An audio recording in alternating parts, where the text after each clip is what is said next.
Hey guys, and welcome to the HellfireComms Ghiblithon.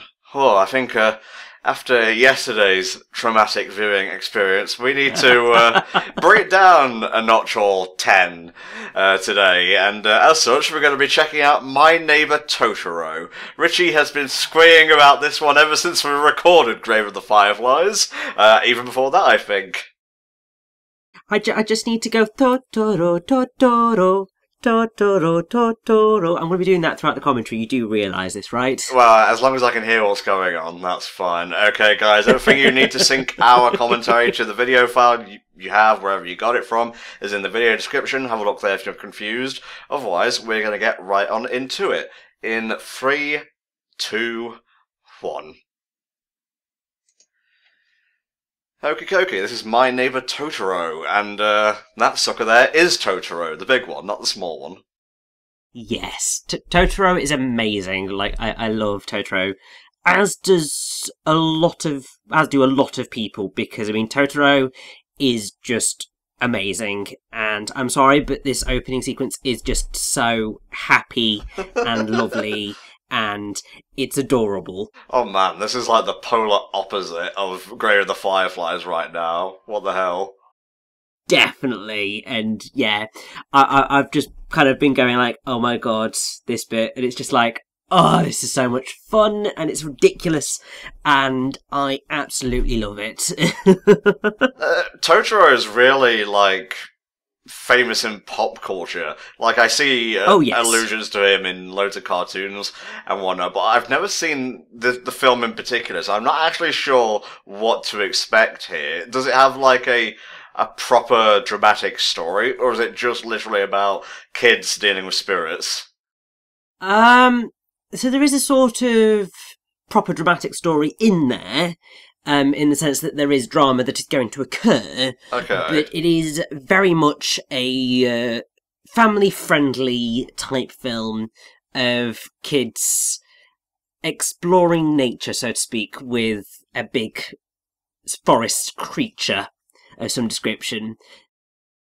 It's roughly 7:10 where we're recording. It's pitch black outside, because, you know, it is approaching winter and whatnot. So I think it's the type of comfy film we need right now. Oh, God, yes. And I mean, actually, I've just had because obviously I'm looking at the My Neighbor Totoro Wikipedia page, and they mention that Totoro is as famous among Japanese children as Winnie the Pooh is among British ones, and I think that's actually quite a fitting comparison, because I'd say that they sort of fit in the same realm of existence, in that perfect character for youngsters to fall in love with and be wonderfully represented in animation.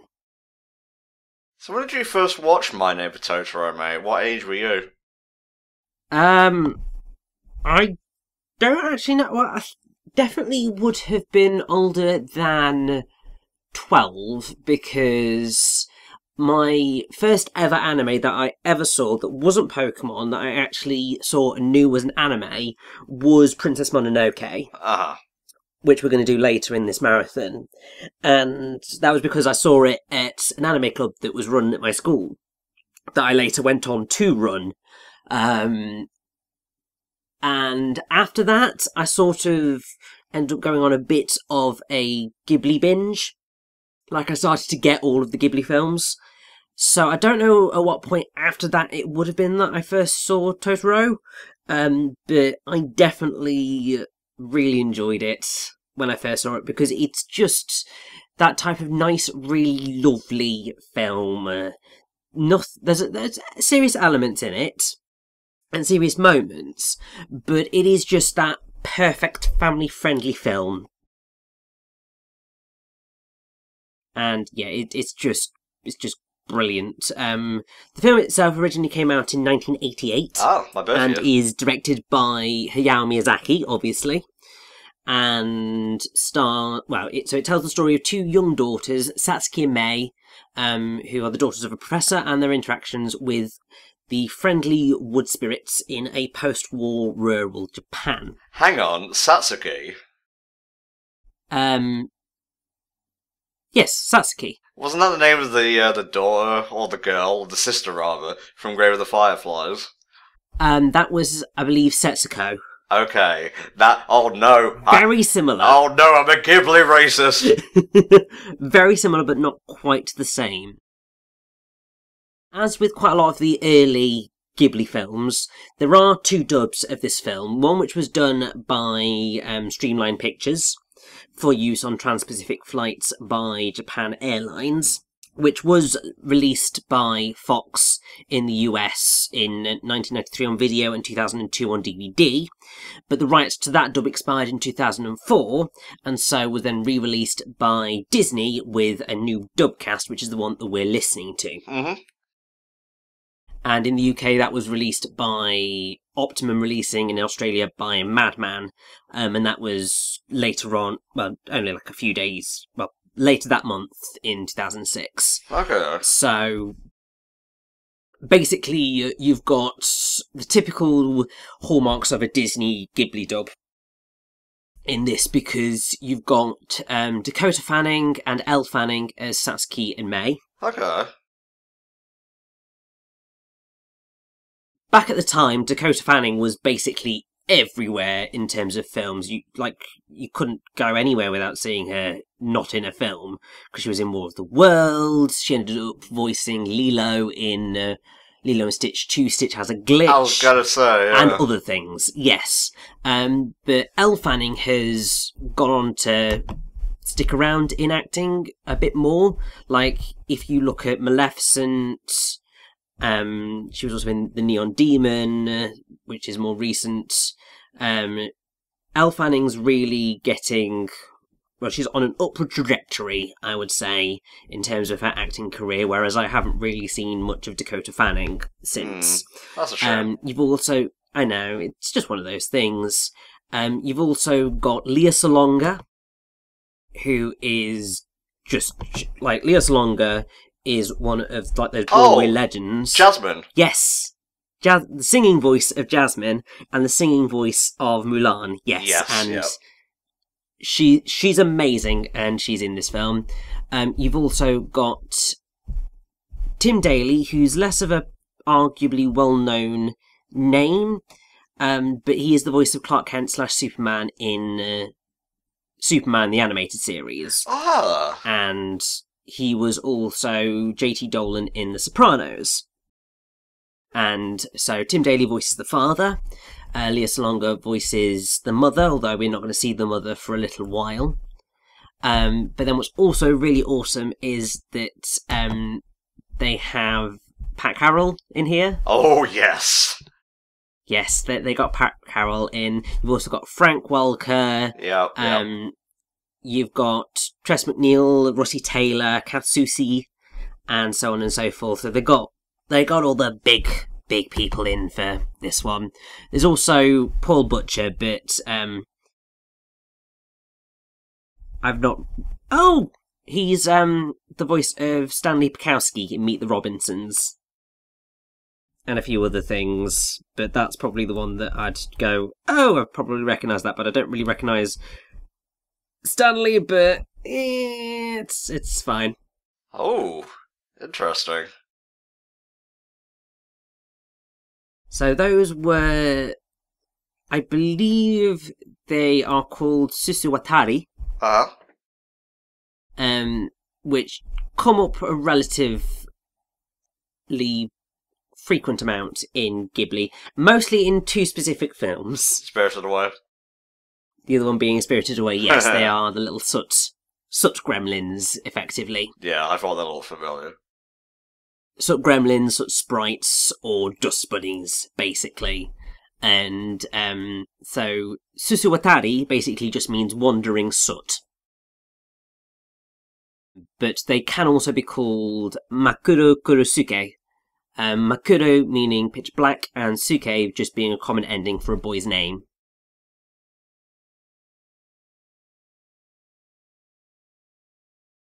This place is pretty rustic. Why exactly did they move out here? So we're going to find out a little bit more as we go. But effectively, they've moved to this old house to be closer to their mother, Yasuko, because she's currently recovering from a long-term illness in hospital. Okay. So they've moved to be closer, and also I think the idea is that when she will eventually gets out, it's a sort of, you've got the fresh air and so on and so forth. There's just a place to be able to relax and hopefully get better. So it's a really nice idea.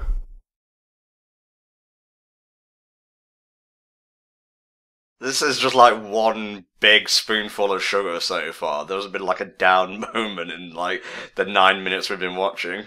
Well, to be fair, you pretty much don't have a proper down moment until probably the first time you see their mother. Okay, ooh, I'll prepare for that then. But, as I said, it's the type of film that doesn't really ever get too ridiculously depressing. Like, there's moments towards the end of the film that are a little bit emotional, but it is a certifiably family-friendly film, and so anything that is emotional isn't... It's never going to be Grave of the Fireflies level. Oh, thank Christ for that.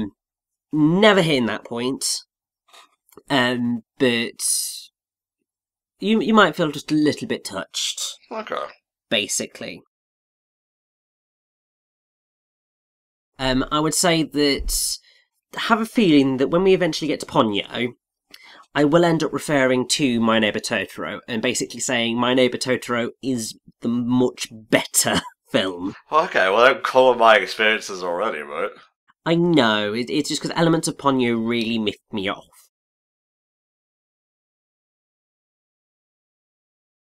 Most of that is because it goes too far in the family-friendly direction. Okay. Whereas this deals with things, I feel, properly. It has the serious moments be serious, and the fun adventurous moments be fun and adventurous, and that's how I like things to be. You got a bit of bite to it, does My Neighbor Totoro? Little bit, but there's still a little bit.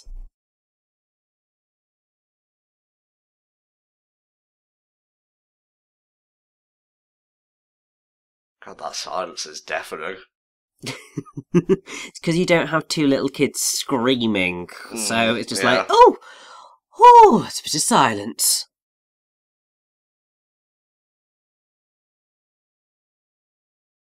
So was My Neighbor Totoro actually based on anything? We know Grave of the Fireflies was based on a book, but is this an original tale or an adaptation? So, just going to see if I can find anything out about that. Okay.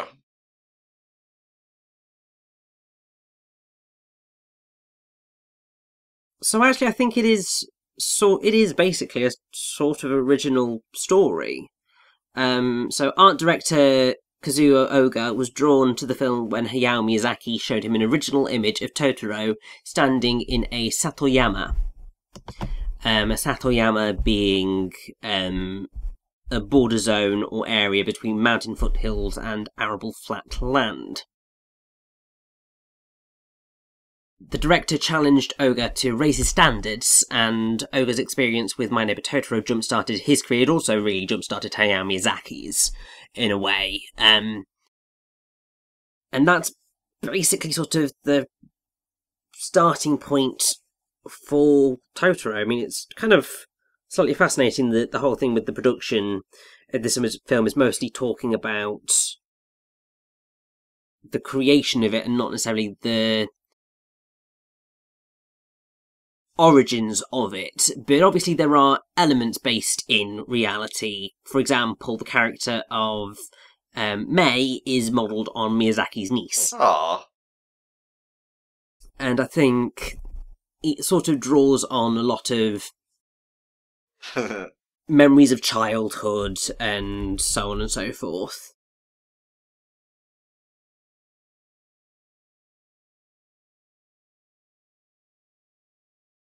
But one thing that's really, really, really, really, really freaking awesome is that in, I think it was 2005, as part of the World Exposition in Aichi, Japan, in the forest area, well, the forest of the Nagakute area, they built a replica of the Kisakabe residence. So this house, they built like a full replica of it in the middle of a forest.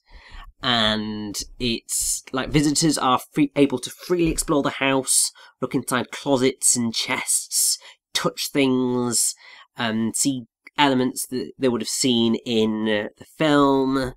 So you can see the bathtub, you can go to the well that's in the backyard. They've got a sort of bus stop that you will see in a very iconic scene later in the film. Yeah.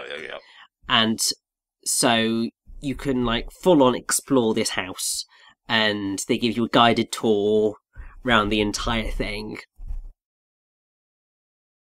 If you actually look at the pictures, it is like identical to the film. Well, that's what they were going for, man. I don't know why you're surprised. I know, but it is just like how identical and how much attention to detail has been paid in creating it. And actually, looking on TripAdvisor, it's very, very well received as a location. I think it's a bit of a Ghibli fan pilgrimage to go there.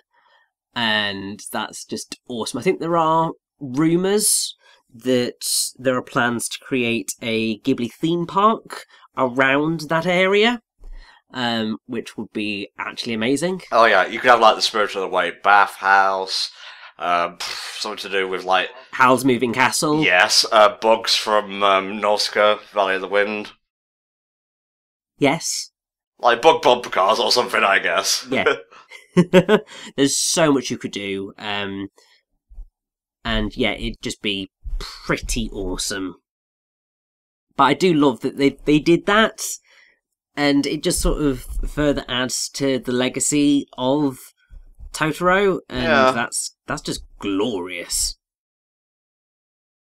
The hilarious thing is that Totoro doesn't actually turn up for quite a bit of the film, all things I was considered. gonna say, yeah. Like, most of the opening of this film is just having fun, getting to know this new house, and a family living, and that's just quite lovely.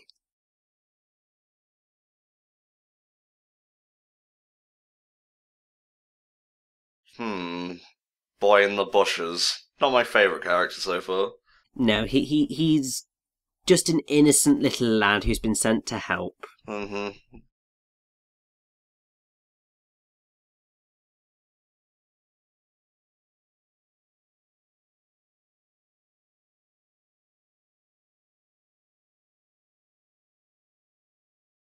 Who's he voiced by then? He's voiced by Paul Butcher, as I said. Okay. Who was actually born a month and 7 days after me. Huh. Funnily enough. So, yeah, I would say, in terms of roles that you probably recognise him as, so Stanley Bukowski in Meet the Robinsons, he's Caleb Vega in The Mentalists, and Caleb. Oh! If anybody has watched the Fine Brothers series, My Music, which was on YouTube, I think I'd rather die. Really fun. It was actually quite good, to be fair. But he played a character called Jeff Pookie, or Straight Edge. Okay. It was sort of cringy, but I can now put a face to a name. That's awesome. So yes, that's who voices Kanta, as his name is. Well, that's so lovely and rustic so far. I know I keep using that word, but it's one of the only words I have, okay? Cut me some slack. Well, I mean, it is set in a rural area, so it's totally fitting.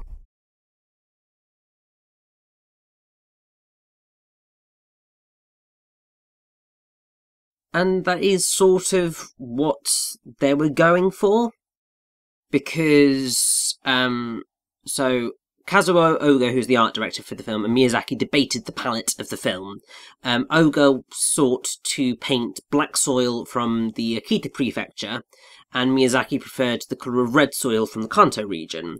And the ultimate product was described by Studio Ghibli producer Toshio Suzuki as it was nature painted with translucent colours.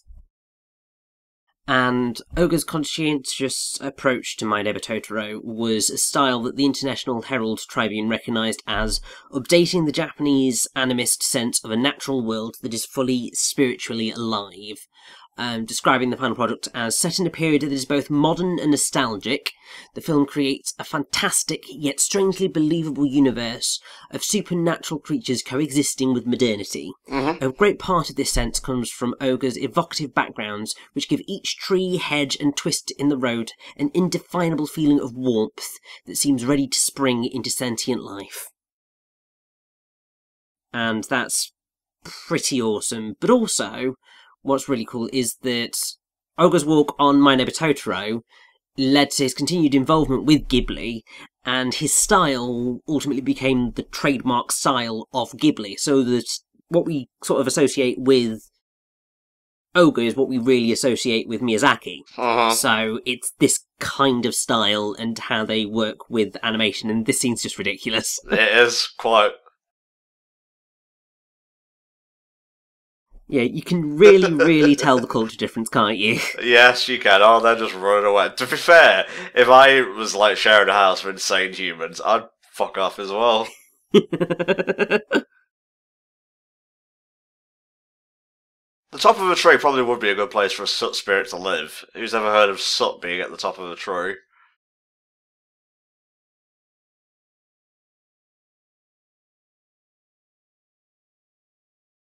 But also, don't worry, we will be meeting Totoro soon. It's it does take a little while. I'm gonna say, because, like, you know, with Nausicaa, you meet Nausicaa right away.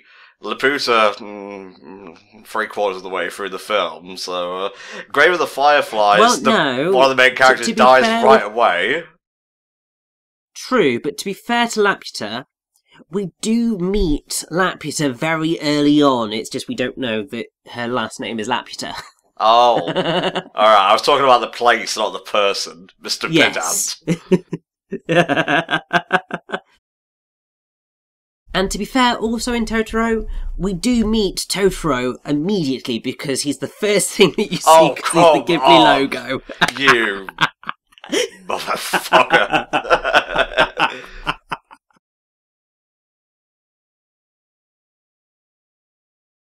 Oh, it's time for feels then. Have fun, darling. Well, maybe a little bit of feels. Nothing too serious or heartbreaking. Nah, he's got a crush. We can all see it, Lado.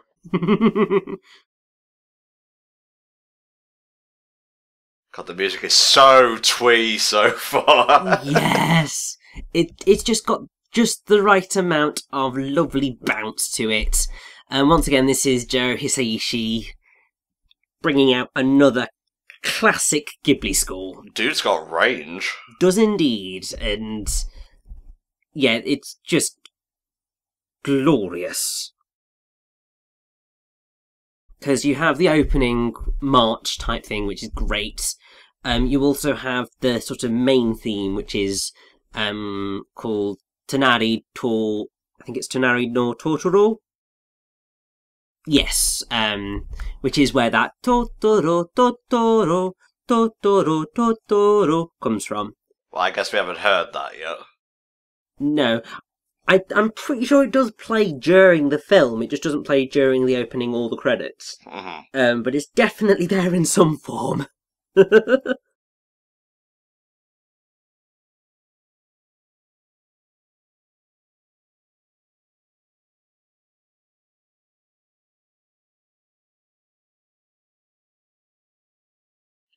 Yeah, I don't think I would either, to be quite honest. Well, yes, but then to be fair, a haunted house could be kind of interesting. Just depends on what's haunting it, to be fair. Yeah, it's like, you know, the ghost of Elvis versus the ghost of Hitler. Yeah, I would definitely not like to live in a house that is haunted by Hitler. That would be pretty awful. Although, to be fair, it could also be sort of hilarious because you could just eternally piss him off. How? Well, you could sort of do various things. You could start celebrating Hanukkah. No, that's enough. That's enough. You don't need to go any further than that.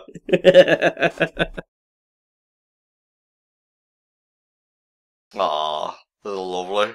I know. It's, as I said, there's nothing too emotionally straining in Totoro.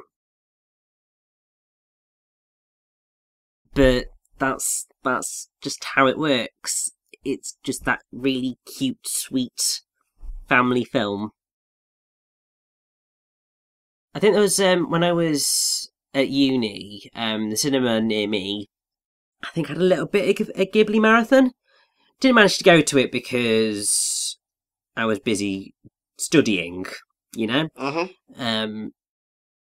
But part of me would have really liked to have gone to see My Neighbor Totoro in the cinema, because I have a feeling that it'd be quite magical to see it with an audience of kids than just to see them react to some of this stuff. Yeah, for sure. It'd just be really super cute. So what does the dad do for the living? Or a living? He's a university professor. Okay. So my assumption is right now he's probably just taking a sabbatical. I really need to learn how to cook. Well, let me rephrase that. Cook something that doesn't come in like a packet. To be fair, I need to get better at cooking as well, but also to be fair, that's something that will probably occur when I leave home, because I'll have to cook for myself, and therefore I'll just deal with it. Well, you don't have to cook for yourself, because fast food is aplenty in this universe of ours, but, you know, expensive. Yeah, it's expensive, and also, you know, kind of really should try and be healthy. Kind of good for you. I don't know about me leaving the nest, as it were, considering I've got but the one family member left, and also a multitude of quirks, shall we say, but, Yes. I'd like to learn to pitch it more, is what I'm trying to say. It'll happen.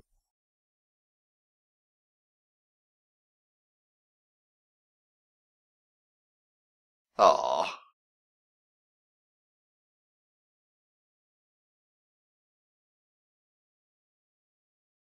Don't need to say anything. Just so proud of his daughter. Yeah, I mean, I have to say part of me is just like, oh, don't let a young girl that age run off by herself. That's probably not the best of ideas, but as long as she stays in sight of him, then, whew, it's okay.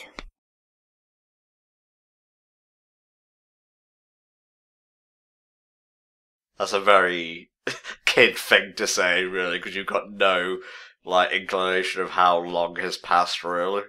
Pretty much, yes.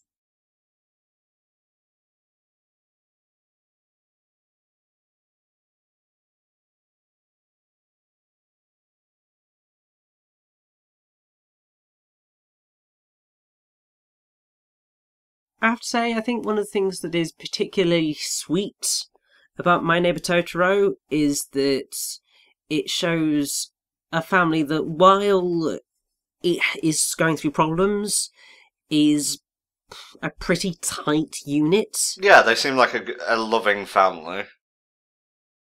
Because often in films, you don't get that. You either get one of the parents is dead or not there, and also sometimes the parents just sort of don't care about the kids. Or the third option, you get Grave of the Fireflies, where they're both fucking dead. Yeah. And that's sort of annoyingly prevalent, I feel, in a lot of narratives in general. So it's just nice to have a pretty normal, nice family that's just a really tight, knit unit.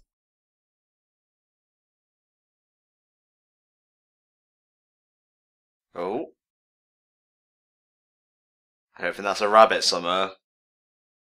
It's definitely not a rabbit. You'll see in this shit.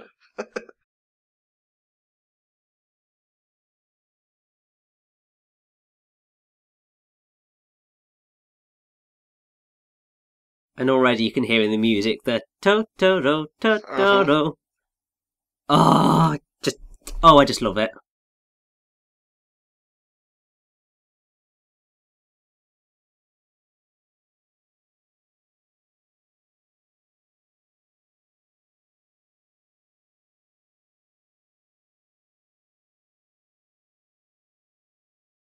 He disappeared the first time. What's stopping him this time? Probably the fact that he's slightly scared out of his mind because there's this huge little girl chasing after him. Frog child, leave me be.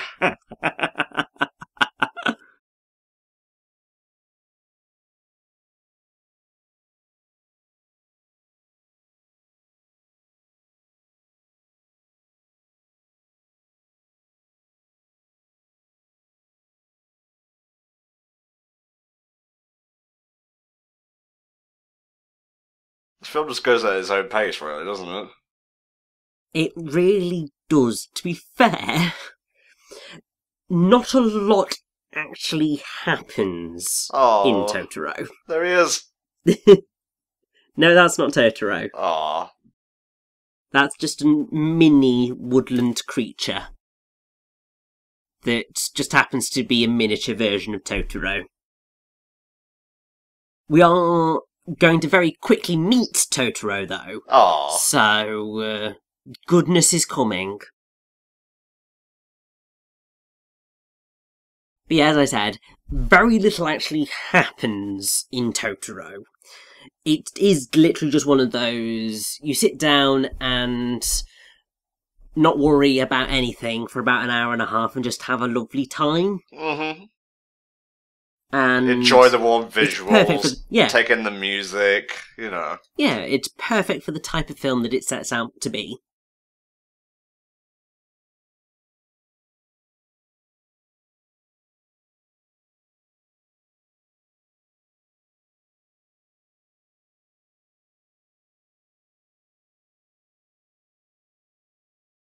So I'm assuming Totoro is some kind of nature spirit. It's not really ever fully stated. Okay. I mean, so Miyazaki has said that Totoro is not a spirit, he's only an animal. I believe he lives on acorns. He's supposedly the forest keeper, but that's only a half-baked idea, a rough approximation. So I don't think they ever really settled on what Totoro was meant to be. And there he is. Aww. The titular character himself, Totoro. Roughly the size of my cat Cinder if he keeps eating any more cat food sachets. Alternate joke, me during the winter.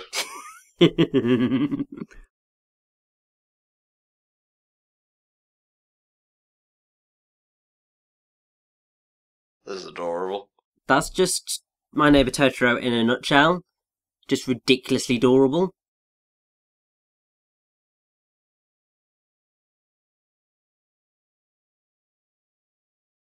Why am I thinking of Snorlax? To be fair, I am under the strong impression that Snorlax is in some forms inspired by Totoro. Well, Snorlax is a bear, but yeah, I can see where you're coming from. Well, no, Snorlax is a huge bipedal Pokemon that is large and sort of bear-like, but more Totoro-like, I would argue. Well, you know, let's not quibble animal characteristics here. Oh my god, those are some thick whiskers. Well, of course, this is Totoro.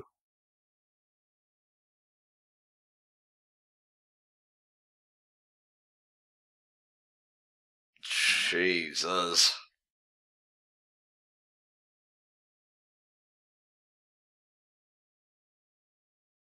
Imagine you, Richie, being a kid at this point in time and finding this adorable fluffy monster in your backyard. How would you react? I'd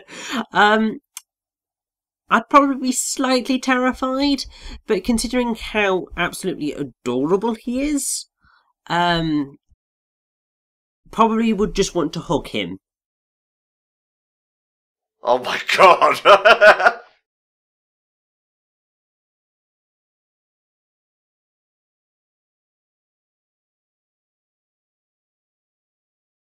Can't know who's more scared of who right now.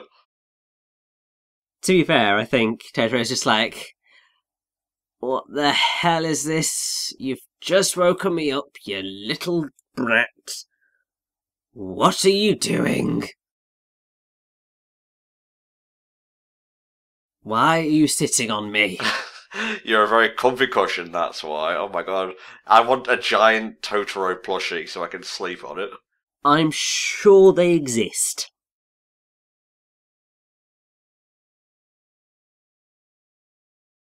So what animal is Totoro meant to be exactly? Because I'm seeing a bit of a bear, I'm seeing a bit of a cat, and a bit of a rabbit. I don't think it sort of really matters as to what Totoro actually is. I mean, I'm gonna see if the Studio Ghibli Wikia has any help on this. And you go to it, it's just a single picture of Hayao Miyazaki shrugging. I don't know, lol.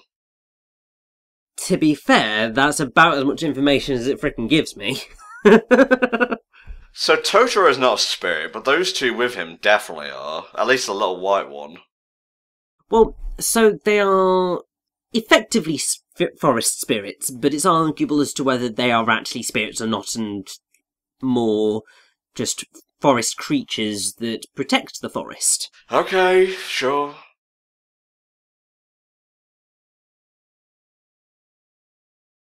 Totoro has had quite a long legacy since his creation, because The Independent recognised Totoro as one of the greatest cartoon characters ever, describing the creature as at once innocent and awe-inspiring. King Totoro captures the innocence and magic of childhood more than any of Miyazaki's other magical creations.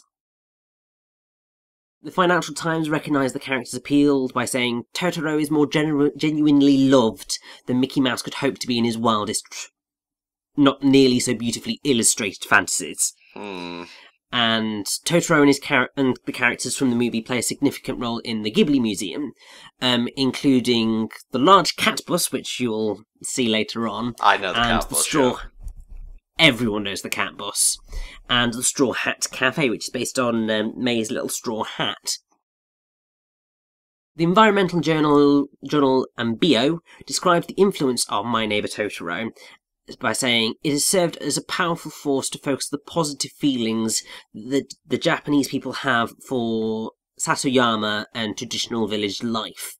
The film's central character, Totoro, was used as a mascot by the Japanese Totoro Hometown Fund campaign to preserve areas of Satoyama in the Saitama prefecture. The fund started in 1990 after the film's release, and held an auction in August 2008 at Pixar Animation Studios to sell over 210 original paintings, illustrations, and sculptures inspired by My Neighbor Totoro. And then Totoro has gone on to make cameo appearances in multiple Ghibli films, including Pompoko, Kiki's Delivery Service, and Whisper of the Heart, and obviously became Ghibli's logo. Yeah, of course, it's a good logo. And it's brilliant. And various other anime series and films have featured cameos, including one episode of the Gainax TV series His and Her Circumstances. Obviously, Toy Story 3. There is a Totoro plushie in that film. Yes, which is like, when I saw that, I was just like, oh my god, it's amazing. I love it.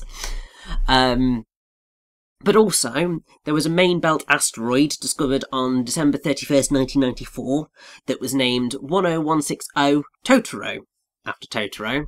And in 2013, a velvet worm species, Eoperipatus Totoro, which was discovered in Vietnam, was obviously named after Totoro. Following the request of Pavel Kvartalnov, Edward I.A. Galoyan, and Igor V. Palko, the species is named after the main character of the cartoon movie My Neighbor Totoro by Hayao Miyazaki, 1988, Studio Ghibli, uses a many-legged animal as a vehicle, which, according to the collectors, resembles a velvet worm. And actually looking at the Io Peripatus Totoro, I can totally see the resemblance to the campus. Aww.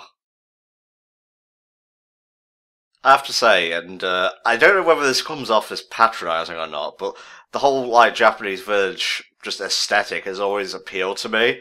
Like, Oh god, yes. I don't know, it just seems very comfy, whether it's, like, rural or the type you find in the cities. Just, like, the enclosed streets with, like, the houses with the sliding screens and whatnot. Beautiful music here, by the way. It just always looks really comfy.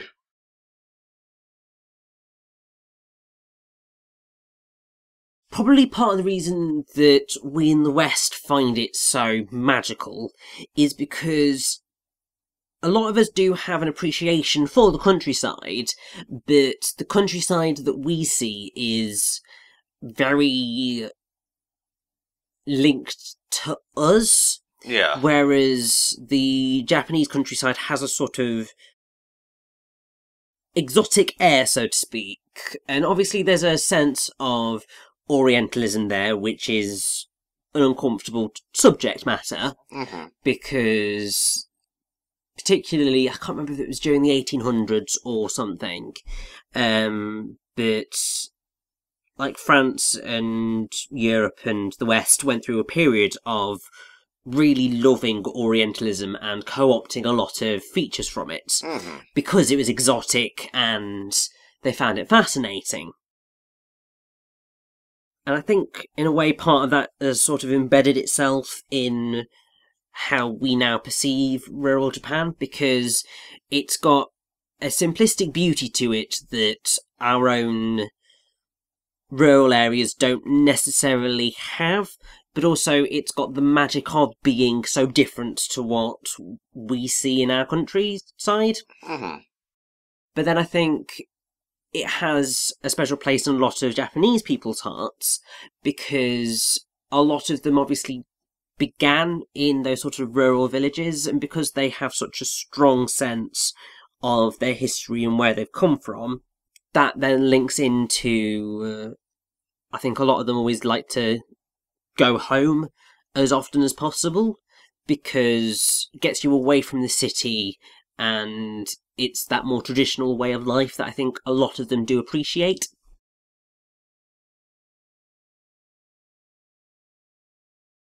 So I think that's probably why it's quite beautiful and quite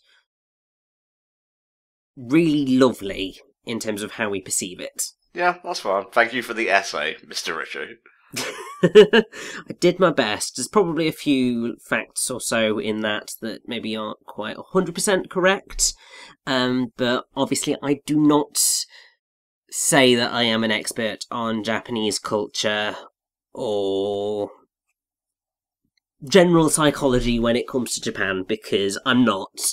I'm mostly just going on memories of things that I've read and how I tend to see how we have reacted to them, and perhaps why that may be.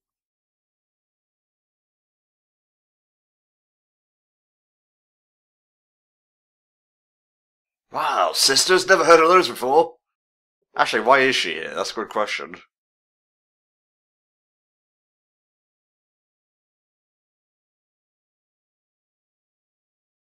Yes, that's basically what happened. She wouldn't stop crying until she saw Setsuki.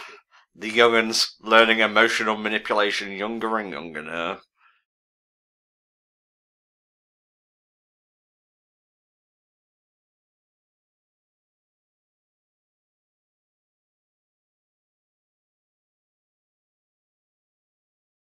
I guess that's the seriousness you were talking about earlier. Yeah, and then it just gets ultra adorable again.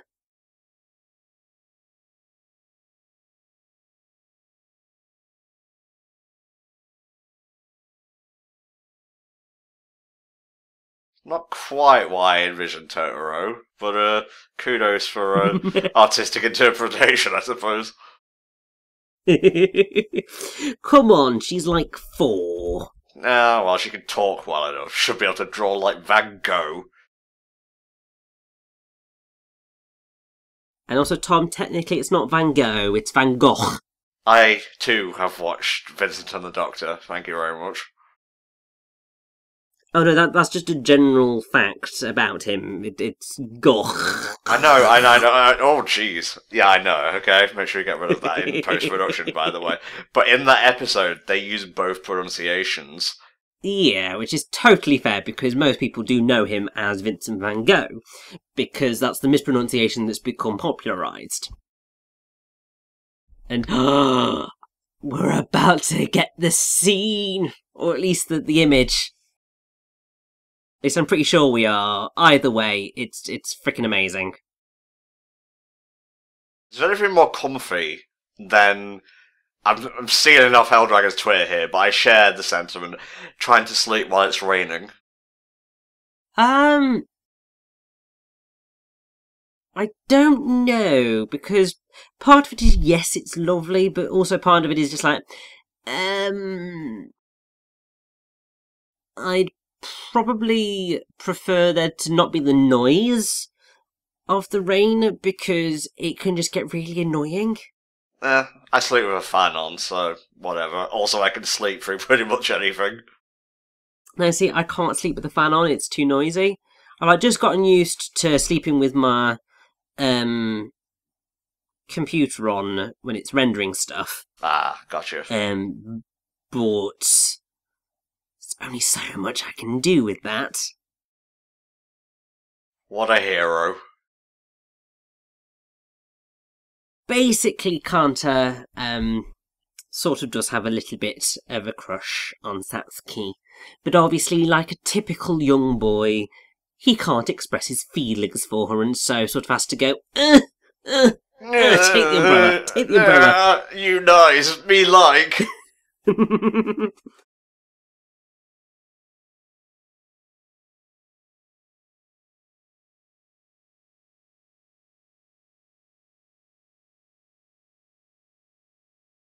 Right, so where's the part when Totoro comes crashing through the side of the house? Yeah, no, that's not quite going to happen, because while Totoro is massive, it's not exactly a hugely destructive force, apart from, his roar.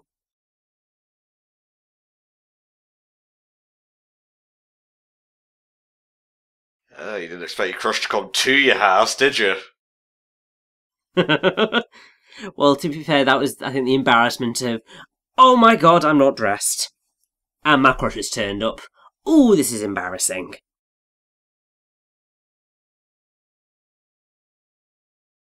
Oh, I hit him on the head for nothing. Good job there's no social services over it.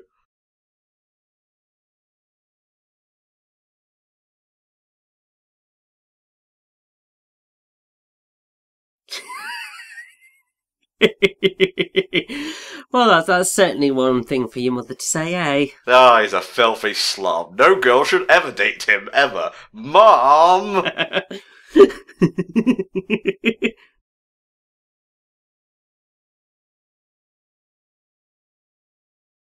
That doesn't sound like Tress MacNeille, so is that Pat Carroll? That's Pat Carroll, yes. Gonna say. So Pat Carroll voices Granny, obviously. Tress MacNeille is the voice of Miss Hara, their teacher. Russie Taylor is Kanta's aunt. Kath Susi is Mrs. Ogaki, which is Kanta's mother. And she's also the voice of the bus attendant. So, yes, that pretty much covers that one.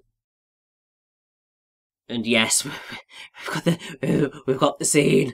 Oh, here it comes. Get ready for pop culture explosion.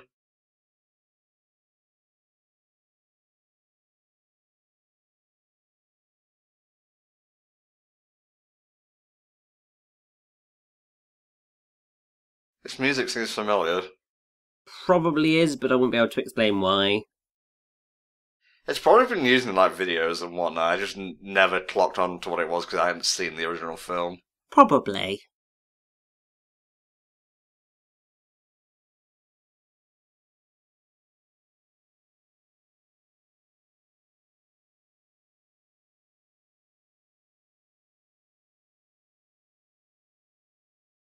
Oh, that wasn't Dad. That wasn't Dad at all. So this is the curse of obviously being a university professor. Sometimes you have to go back to the university, leaving your kids. At least they know how to cook and fend for themselves. Yes, although really they should not be standing out here in the cold, in the rain like this, because that's certainly not good for their health. Although, to be fair, it's because May's stubborn as all hell and needs to see her father. Well, there's a certain appeal to that, as a character.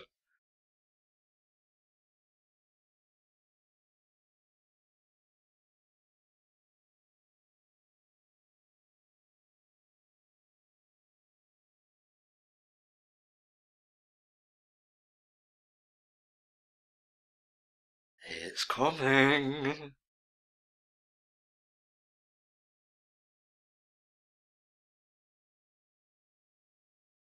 Frog friend. You can always tell it's wet and raining when there's a frog in the middle of the road. Because Lilo and Stitch does it too.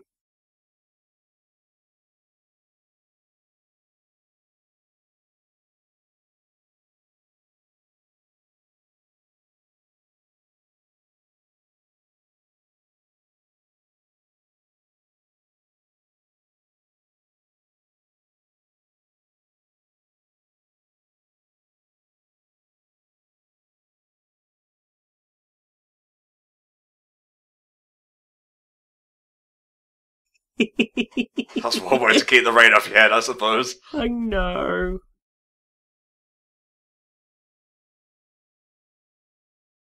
May, I'm starting to think you were right about Totoro. Oh, look at his little nose buds.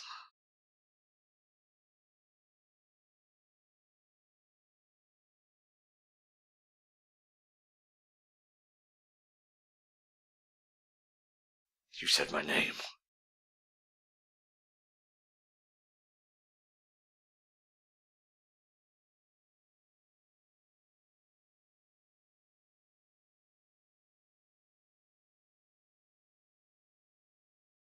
Ah, thank you.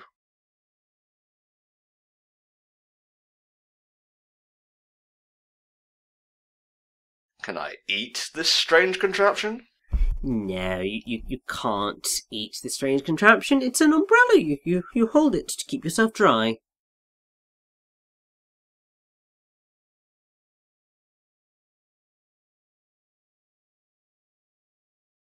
Iconic. You guys are weird. I love that this scene is just so calm and peaceful. It's so simple. Yeah, it's just like guys standing out in the rain, but that's all you need. Yeah, but it's just so effective.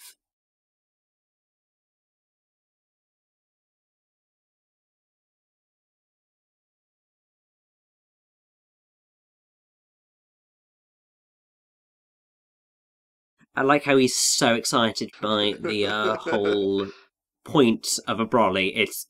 I mean, to be fair, you two would probably be absolutely overjoyed by a brolly and how it works if you'd never seen one before. God damn.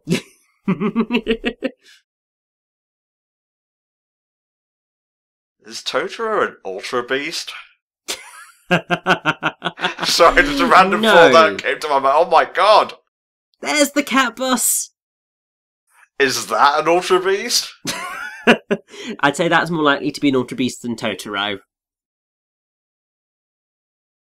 The pact is made.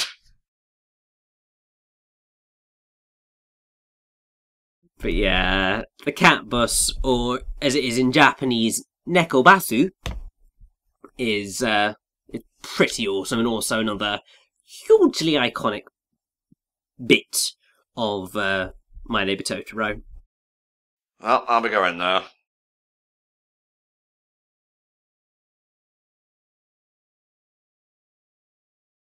Oh, pretty rude of him not to offer them a lift on the Nekubasu. Put their umbrella and everything. Well, at least it stopped raining. Definitely.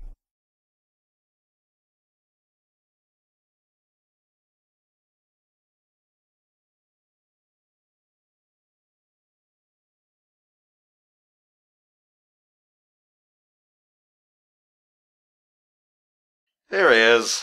Perfect timing.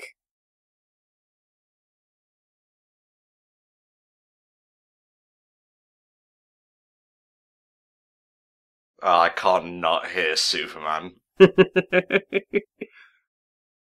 didn't watch the Superman series all that much, but I was a big fan of Justice League and Justice League Unlimited, where Tim Daly, was it? He plays Superman there as well. Yeah, well, I think I think the reason that it works so well here is because obviously he's very Clark Kent. He is, yeah. In terms of the way he looks at this. So I think that might have been part of the reason why they sort of cast him. Well, it works. It's pretty good casting, like all around so far, honestly. Oh, definitely. I mean, pretty much almost every Disney dub of a Ghibli film is very well cast. There's very few that I would say are badly done. Which, in the grand scheme of anime dubs, that's pretty spectacular. It is, because, they haven't always been perfect, let's put it that way, but I haven't been disappointed in the 4 films we've watched thus far, in terms of dubbing, so, yeah. To be fair, I don't think you'll be disappointed by the dubbing efforts at all in any of the films, because I actually can't think of any that have got a bad dub, so to speak. There's certainly films that will probably end up on the lower end of the scale. Oh, we get it, you hate Pom Poko. Yes. There will be films that end up on the lower end of that scale, but even then, they're still relatively decent films. There's no truly awful Ghibli film out there, I would say. There's some people who probably disagree with me because I know that Tales from Earthsea is pretty disliked. I'm trying to think what other ones. I think that's probably the most disliked of all of them.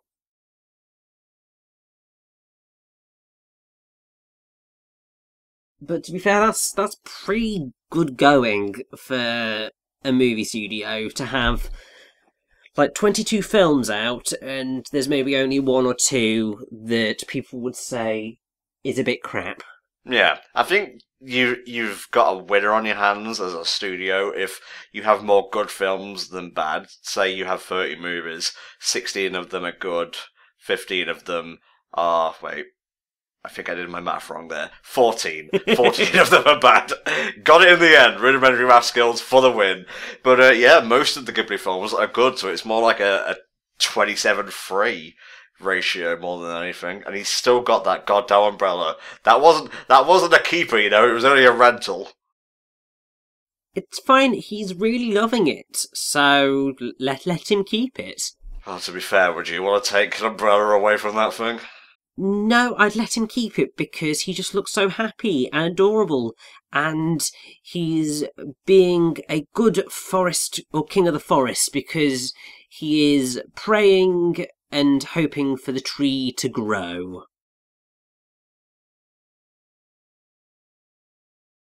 Wow. So was it his prayers who did that, or was it the magic of Totoro himself? The magic of Totoro, let's go with that.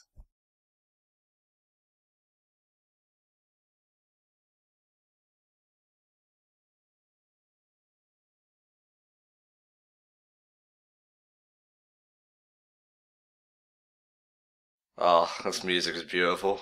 It is. Oh yeah, the dad's just working in the background and not seeing any of this happening. But I've actually just found out something that's actually quite fascinating. So, Hayao Miyazaki began directing My Neighbor Totoro basically immediately after he finished on Laputa Castle in the Sky. Okay. And his production of Totoro paralleled his colleague Isao Takahata's production of Grave of the Fireflies. And both My Neighbor Totoro and Grave of the Fireflies were released on the same bill in 1998. So they would dual build with each other, and I think Beyblade, let it rip.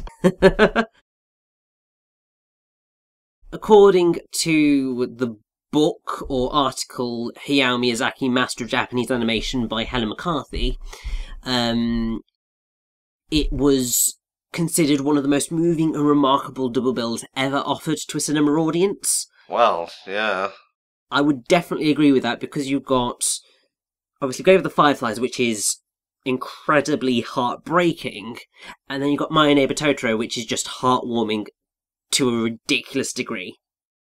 It covers like both ends of the spectrum. You've got what is essentially an adult film, or at least, you know, young adult. Then you've got a really all-around family-friendly kids film.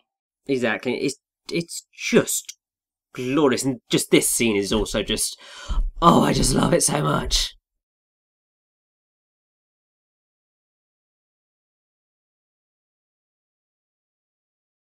Well, let's hope we don't have a Jack Skellington trying to steal Christmas situation on our hands here.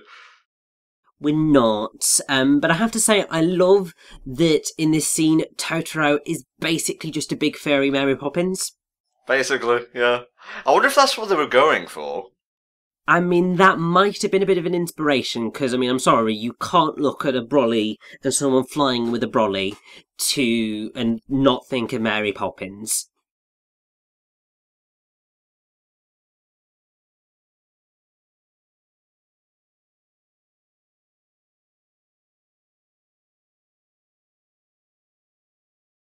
Oh, that's odd. Well, that's a work. To be fair, he's probably looking and thinking, oh, I'm probably just tired and seeing things.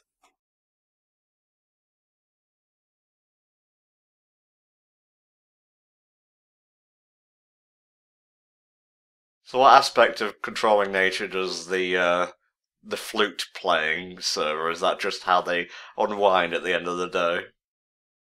That does very much seem like how they unwind after an eventful period of forest helping. Oh. Wait, is this a different plot? No, it's the same plot. Effectively, what Totoro showed them was what Tree is going to become in years, and has helped them just begin to grow.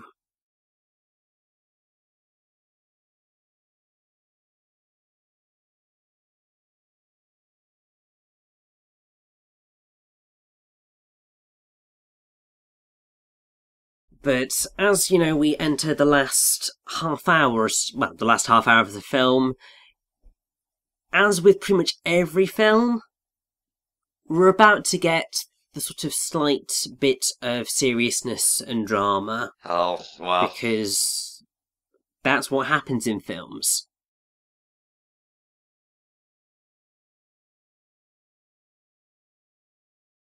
You ever had corn straight off the cob, Rich? I have indeed, actually, because that's what KFC sell. You know, don't but I've only ever had it at KFC, which is really bad. Oh, there's the side of Richie that he doesn't show very often. He's not all cultured. Of course I'm not all cultured.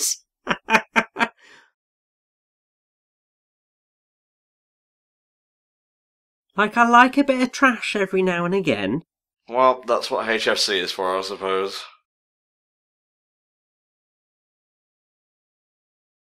I mean, see, this is why I absolutely adore The Room. It's a shockingly bad film, but it's just such a delight at how bad it is. Before you ask, no, I'm not putting that on a Patreon poll for us to do. Unless the right amount of money is offered, then I'm anybody's whore. Well, I mean, the first challenge would be getting a copy of the film. Because, I mean, Tommy Wiseau is very protective of it. But also, you do realise that if we were doing that, I'd basically just be doing all the shout-outs for the entire film. Oh, yeah. So it probably wouldn't be the best example of a good commentary, because I'd just be there going, go, go, go, go, go, go, go, when the bridges are going across, and clapping during the love scenes, and going, you're tearing me apart, Lisa! And applauding all the way through the hi doggy scene. Applauding? Really? Applauding, I made that up, it's fine. Alright, let's get the tragedy out of the way.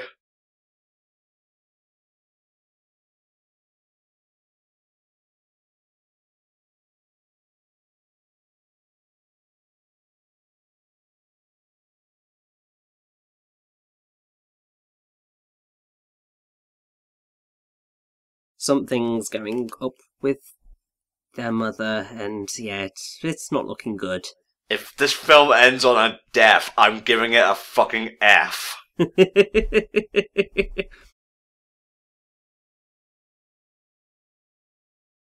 don't want to spoil anything, but it's probably not. Okay. D it is. I think we've had our fill of death and destruction with Grave of the Fireflies. I don't know. We've got Kiki's delivery service next, and she could very well just fall off a broom at the tail end of the movie and die. It's not quite how that one works. Bird at the stake? Yeah. Like, we're not really gonna get much death until, I wanna say Princess Mononoke, but I could be slightly off on my years as to what's coming up. Well, that was a girl who was raised by wolves and whatnot, you know. Yeah, but no, that film's actually quite dark. Yep, so I've heard. Yeah. Brilliant film, but quite dark.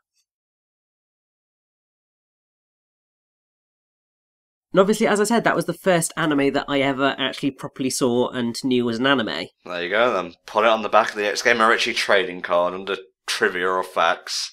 So obviously that one does have a very special place in my heart.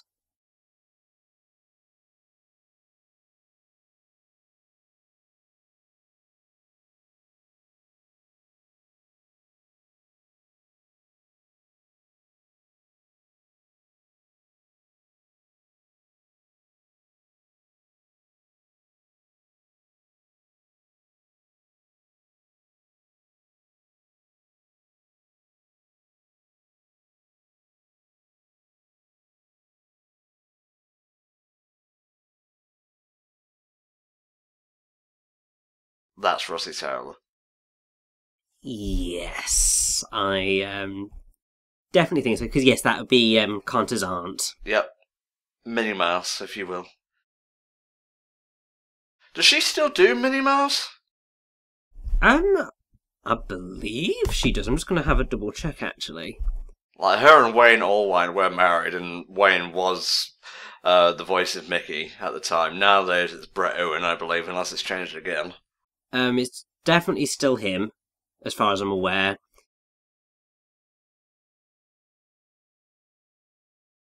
Yeah, she's still the voice of Minnie Mouse. I mean, to be fair, I think very much like Wayne Allwine, she's probably going to voice Minnie until the day she dies. Or until she can no longer do it, because I think that's just the type of people that they were. Yeah, no, the way you phrased it was like Disney had her in chains or something, keeping her on life support. No, I very much see Wayne Allwine and Rusty Taylor as like the king and queen of Disney. Yeah, very much so. Because obviously, very much like Queen Elizabeth II, sort of, even though obviously I don't really know them outside of them voicing those characters, but it sort of feels like they see it as their duty to voice those characters, and so they're going to stay with them until death. Obviously, Wayne Allwine certainly did. And I had the strong suspicion that Rusty Taylor will do so as well. So I was trying to actually focus on the scene there, and you just kept yammering on. Well, I'm sorry, you asked me a question. Out of subject I brought up, yeah, Jesus, what an asshole, Tom. Yes, but obviously they've had a little bit of an argument. Because, obviously, Mei got lost, Satsuki was freaked out, they can't go see their mother because she's, really not very well, and yeah, it's not good. Not really, no.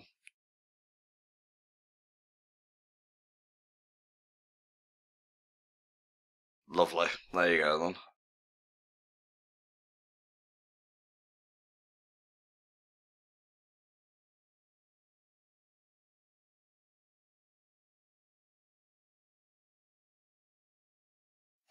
That escalated quickly.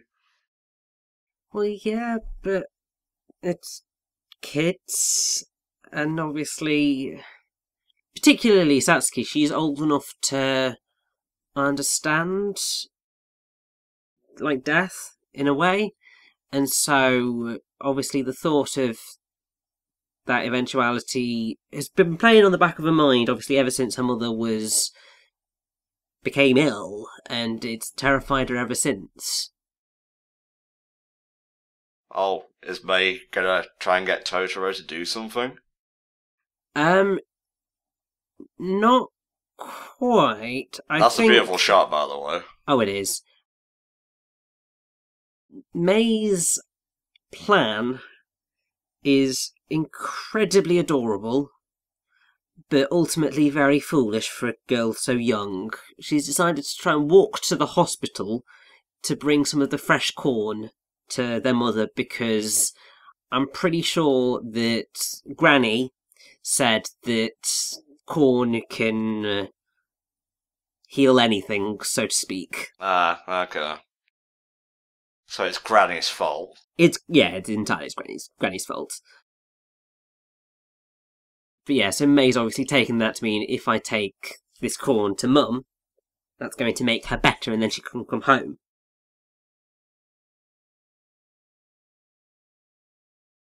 I'm hearing Lilo from the second movie a lot during this portion of the movie. Well, yeah, because I mean, obviously they came out pretty much around the same time, to be fair. I'm actually going to have a look into what the gap between... Yeah, it was a year, basically. So, really not that much of a gap between them. I know I said that Dakota Fanning hadn't really done a lot in terms of films, but she has actually been in quite a lot, to be fair. It's just stuff that I think is slightly more niche, so to speak, than a lot of things that people would have recognised. But she was also the voice of Coraline in Coraline. Oh, okay. And actually, yeah, that totally makes sense. Haven't actually seen that. I know all about the pop culture, iconic stuff, much like with Totoro, but yeah, never actually watched it. I think I have watched Coraline. I'm pretty sure I've watched it all the way through, but I don't actually remember sitting down and watching it all the way through, so I don't know whether I have or not. So really, at some point, I probably should. We're recording this about a week or two away from Halloween 2017, obviously, if you're watching this in a future year. Yes. So I think I might watch Coraline. I also want to watch the first Ghostbusters all the way through, because I've only ever seen Ghostbusters 2. Tom, that is sacrilege. I know, I'm a terrible person.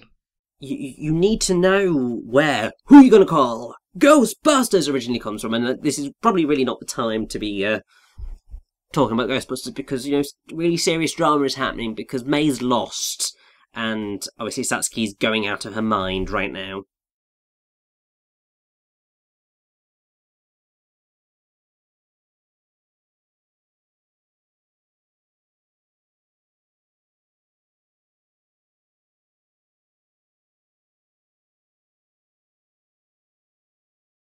That's not good.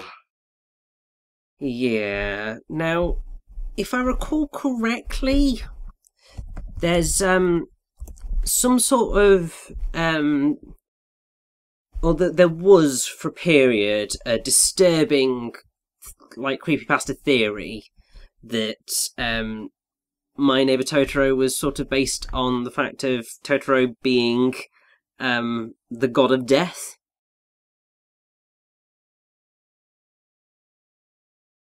Because there was a famous murder case called the Sayama incident, in which two sisters turned up dead. Huh. And it was very, very strange. Story goes that one of the girls said she saw a cat apparition before committing suicide. But I think that actual story is an urban legend. But it got attached to Totoro because I think it mirrored quite a few of the details from that story.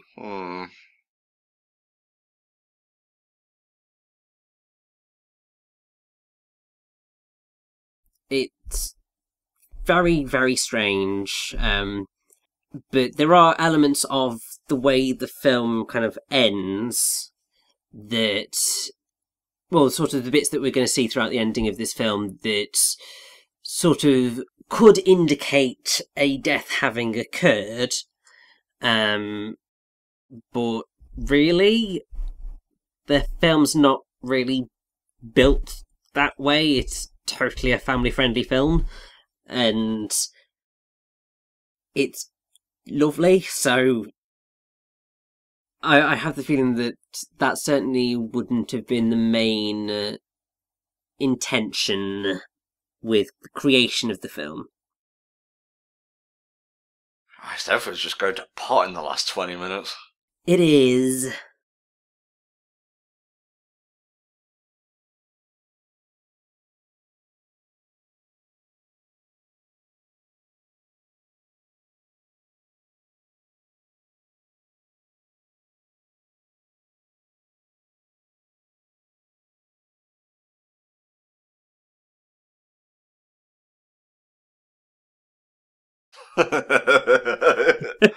Why is that so funny? I think because it sort of releases some of the tension, because it's built up quite quickly there. Yeah, oh Christ. Oh god, we might have a dead child on our hands. To it suddenly just lets the air out, and it's just like, and breathe. Yeah. For a minute. I mean, it did, like, escalate quite quickly from, oh, May's running away to find her mother and give her some corn. Oh no, she drowned in a pool. Shit. Yeah, I mean, to be fair, a 4-year-old going off on her own to try and get to a hospital would, in most circumstances, probably lead to the death of that child, because obviously there are awful human beings in the world, and also a lot can happen on the road. So probability of her survival would be small, but obviously this is a kids' film, and that's going a little bit too dark and a little bit too serious.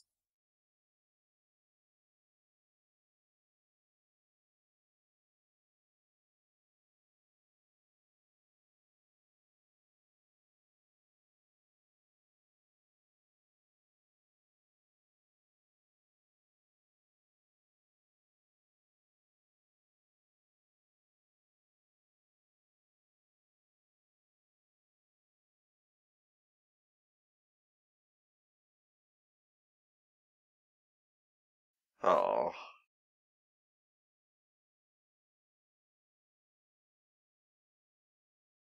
That big old smile.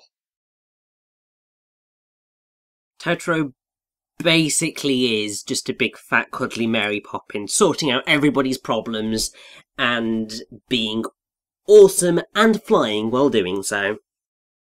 Kind of reminds me of a bit of an anecdote regarding Guillermo del Toro. I think from the first Pacific Rim, the female lead has, like, a younger, like, version of her in the film, obviously played by a child actress, And I think whenever she used to be like anxious about acting and whatnot, Guillermo would do the Totoro song, like in the original Japanese.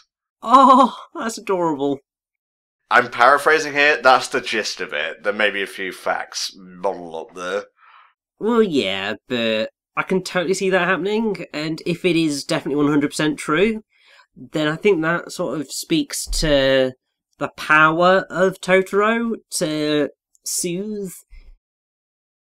He's just sort of that big, cuddly, lovely creature that can fix everything. I think you're talking about Totoro or Guillermo del Toro. Totoro, but I'm sure Guillermo del Toro can also do those sorts of things. He is a big lad. Alright, so it's not just Totoro that can ride on the cat bus. No, anybody can ride on the cat bus.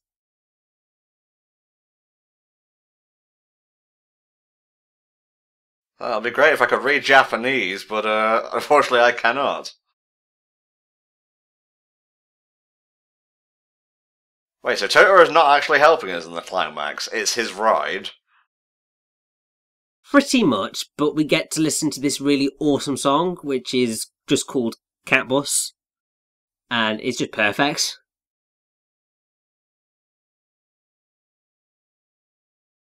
It's very silly and whimsical all of a sudden.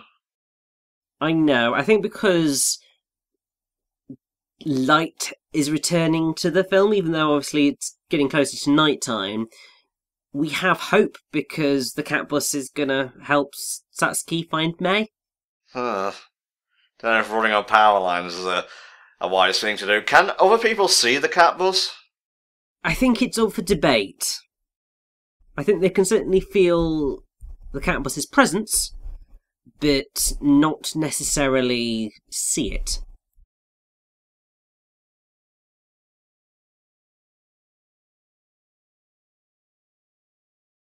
And obviously, since we are rapidly coming up to the close of the film, kind of want to quote Roger Ebert in, I think, his review of Totoro, because he identified it as one of his greatest one of his great movies, calling it one of the lovingly handcrafted works of Hayao Miyazaki, and declared, "My Neighbor Totoro is based on experience, situation, and exploration, not on conflict and threat," and described its appeal, saying it would never have won its worldwide audience just because of its warm heart.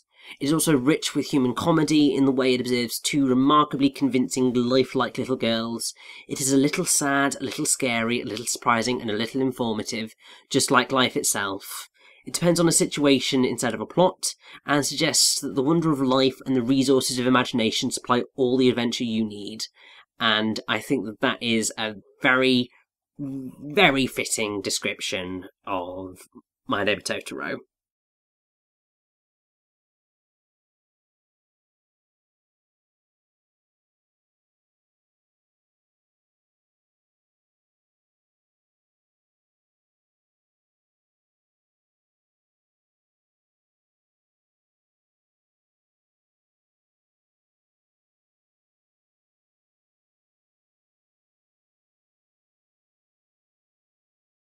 And then the cat bus comes screeching through the window. Meow!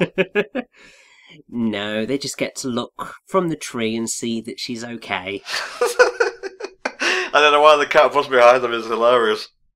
It's because it's a giant freaking cat bus hanging in a tree. It's just patently ridiculous.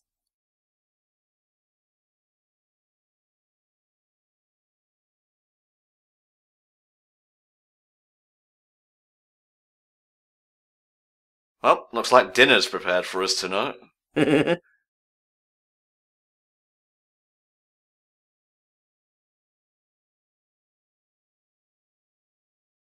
Well, we'll have you committed for an extra month or two just to be on the safe side. Oh, there it is. Totoro, Totoro. It's just so cute and adorable, and I love it. I think that music, oh, very Cheshire Cat-like. I knew something was reminding me of something else with the cat bus, and I guess that's it. So, Rich, we're at the end of the movie now, mate. Give me your mini review of My Neighbor Totoro and a grade, please. It's cute, it's adorable, it's lovely, and yeah, it's just one of those really beautifully cute family films. So I kind of have to give it an A, because it does exactly what it sets out to do, and I just feel so happy watching it. Oh, you got a Leighton-esque, ending. In fact, I wonder if Leighton, modelled its, ending or credit scenes after this. Perhaps a little bit, but also it's really lovely because you get to see the mum get to go home and everyone lived happily ever after, and it's just, ah! I liked it. I want to say it's an A. I like the characters, the two sisters were great and, believably written. Music was great, backgrounds were great, art style wonderful, Totoro cute as heck, Heck. It didn't grab me the way I was expecting. I think maybe I went in expecting a little bit too much. So I'm gonna give it a C+. Boo. Sorry. Again, these grades aren't based on objective quality or anything, just personal enjoyment. I was going to give it a B until the drama kind of brought it down a little bit. I thought it was going to be all happy all the way through, but I liked it. That's the message you should take away from me reviewing this. I liked it a lot, but just not enough to put it on the same level as Laputa or Nausicaa. Definitely not Grave of the Fireflies, but yeah, that was My Neighbor Totoro, guys. Come back tomorrow when we'll be checking out Kiki's Delivery Service, so we hope you'll come back then. Goodbye. Totoro, Totoro.